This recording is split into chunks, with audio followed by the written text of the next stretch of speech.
expecting over 63 mayors across the globe. And we're going to have 700 delegates, which are made up of climate change leaders, whether they are officials or politicians, that will be participating over the next 3 days. We do have a number of issues that we can share with people that the city has done.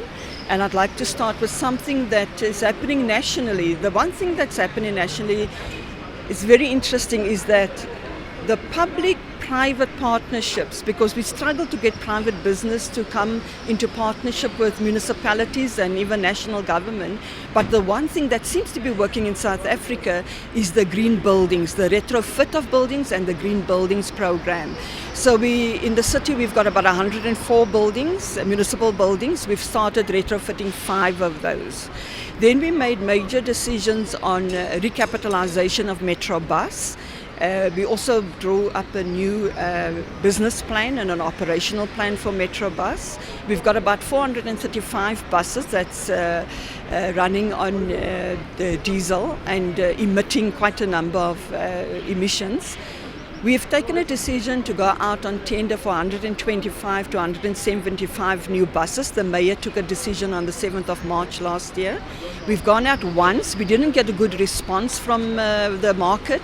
We've gone again out last Friday requesting them to partner us because the buses that we want it to be diesel dual fuel to contribute to the reduction of greenhouse gas. Welcome to the show. For the next 2 days, Joburg Today will be coming to you directly from the C40 Summit taking place right here at the Sandton Convention Centre. Now, mayors from across the globe are gathered here to talk about ways to fight climate change.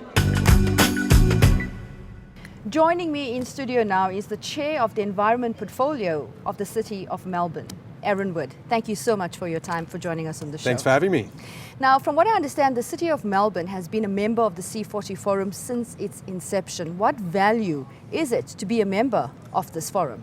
Look, I think, climate change is one of those most challenging issues that the globe is facing. And I think one of the great things about C40 is it's really go-ahead cities right across the world struggling to come to grips with this large challenge. So I think one of the biggest benefits that you get from being part of C40 is really that information sharing.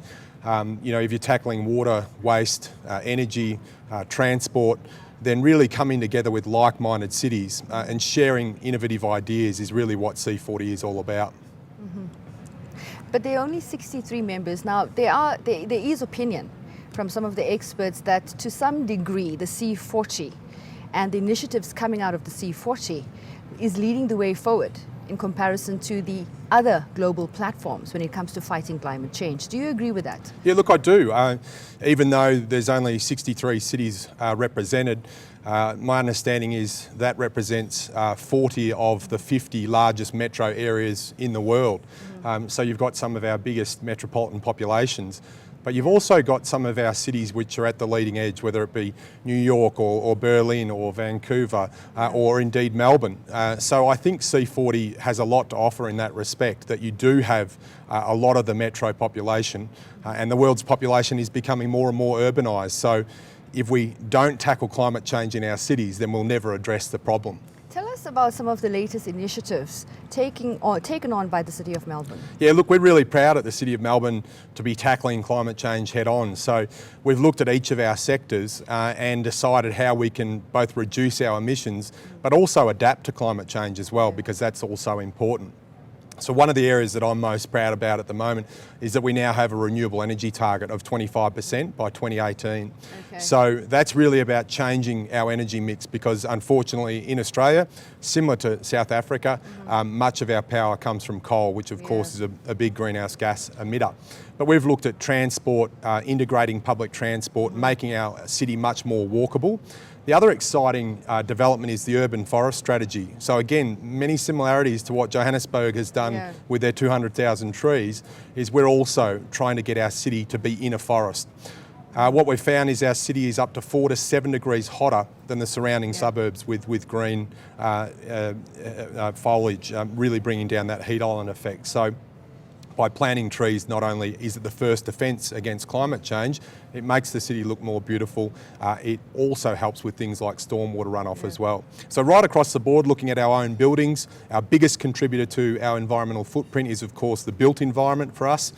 So we've got a program called 1200 Buildings, which is all about energy retrofitting those buildings to be much more sustainable. So you obviously have a very big buy-in from the corporate sector as well. We do.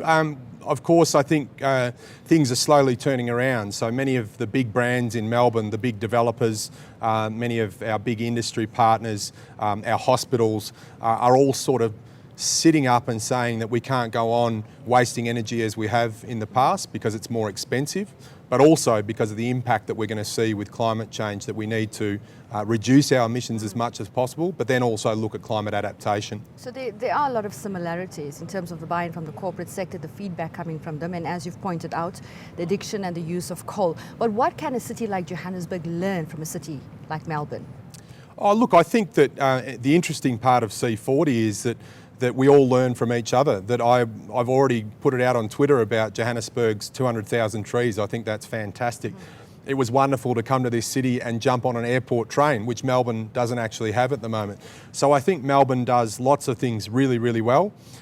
We're of course happy to share our knowledge in the built environment sector. I think we've done particularly well with the urban forest project as well. But we're also here to learn from Johannesburg and the sorts of initiatives and aims and objectives that all these other cities that are here at C40 have to offer. What about public transportation and the use of electric cars? Look, Is that popular in your city? It is, but unfortunately, hybrid cars and electric cars are still very much in the minority. I drive one myself, and I think they're good for the environment, they're good for well-being, and they're certainly good economically as well, so they just make sense. I think public transport is an area which many cities around the world need to invest more heavily in. So one of the cities that we'll be meeting with is Seoul.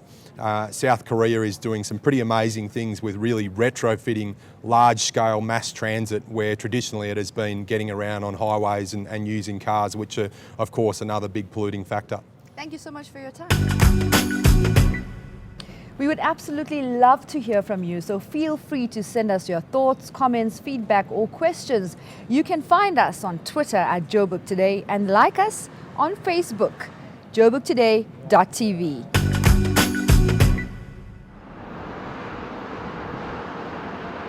My name is Melinda and welcome to Joburg Today. Joining me in studio now is Daniel Weiner, who is the chairman of Global Infrastructure Basel. Thank you so much for joining us. You're welcome. Tell us about your participation in the C40. The C40 is one of the major urban networks in the world. We have been working with them for 7 or 8 years in the field of infrastructure finance. As the chairman of the Global Infrastructure Basel Foundation, I also inspired the city of Basel to become a member. That's our home city, so to speak, become a member of the C40, and the C40 also from the other side invited the city of Basel to become a member, because the C40 has two kinds of cities, mega cities like Johannesburg's, one or New York is one, or Sao Paulo. And then there are 20 showcase cities or lighthouse cities that are very progressive in the field of environment and climate change. And Basel is one of the 20 smaller cities that are called innovator cities and that inspire the large cities to do the right thing, more or less. So obviously the city of Basel has progressed significantly in terms of green technology. Yes. But I also understand that your organization is directly involved with the city of Johannesburg, and you're working on several projects with the city of Johannesburg. Right. Tell us a bit about that. Well, the first project that we did in Johannesburg was, it's a little bit complicated, so I hope you can follow. It was called Carbon Finance Capacity Building for Megacities of the South. Okay, what does that mean?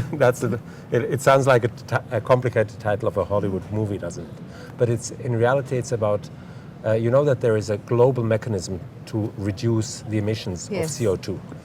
And a city like Johannesburg obviously has a lot of emissions by cars, by waste incineration, by many other things. And we are experts in the field of how to reduce that and at the same time make money out of reducing carbon. because in the north, many countries meet their obligation under certain climate change agreements by mitigating carbon elsewhere, where their money can be more effective So than like at it's home. incentivizing the reduction in carbon emissions, And basically. we were working with the city of Johannesburg, also with the city of Jakarta, who is here, that is here, also with the city of Sao Paulo and others, to advise the cities on how they can reduce carbon and how they could profit from that. And what has followed from those deliberations in the city of Johannesburg Yes. specifically? So several projects have been put together. The important thing is that Johannesburg has become a center where the awareness of this opportunity is growing, and therefore the mayor, Parks Tau, who also visited Basel twice, has initiated several things. One of them are the switch of the fuel for the bus rapid transit system that you all know. I mean, you know it better than me. But what we are focusing on is the engine, which is driven by diesel at the moment. And there is a huge initiative to change that to hybrid, to biogas, and eventually to electric So it buses. doesn't mean you get rid of the buses that they currently purchase. It just means that No. you update it with the green technology. And that you switch to first you switch the fuel, later you switch the buses. It should become cleaner and also cheaper in the maintenance. And have we seen this also mirrored in some of the other African countries? Yeah, several countries around the world are adopting these kind of schemes. In Africa? In Africa, I was only involved in Dar es Salaam and in Addis Ababa, but they don't have bus rapid transit systems as you have in Joburg. So in at other the words, you moment. would say this is a first initiative for the continent, not Yes, just for it the is. city of Johannesburg. Yes, so it it's is. so it's a huge step forward in the right direction. Right, I see that. Yes. Thank you so much for your time, sir. You're welcome. Appreciate Thank it. you. Thank you. My name is Omri and this is Joburg Today. Now, for extra coverage of the city, you can click on the special focus section on our website. And that's all from me for today. Thank you so much for watching. I leave you with Bright Lights by Just Ginger. Enjoy. Back in ETV. Guys, we got a really special band with us today.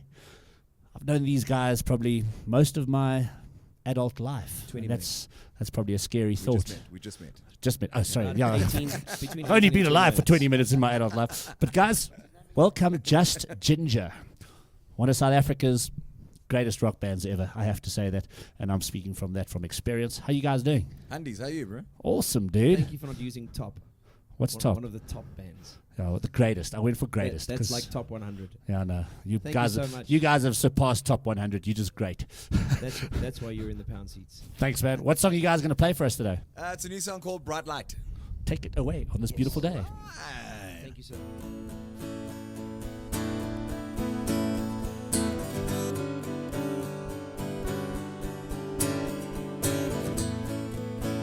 You can only find the great white light when you're not looking. And you should only look when you're willing to see what's surrounding you, please. Come on, don't look away. It'll all come back to haunt you. You owe it to yourself. You owe it to believe in you. You can take control again. You can be the change, my friend, when you see through who you are. You can have it all. You can become whole again. You know that's what you need. You know that's what you want. And yet you find another baby. You can wait patiently, and you will see there is love in in your heart. Come on, don't look away. It'll all come back to haunt you. You owe it to yourself. You owe it to believe in you. You can take control again. You can be the change, my friend. If you see through who you are, you can have it all. You can become whole again. You know that's what you need. You know that's what you want. You know that's what you are.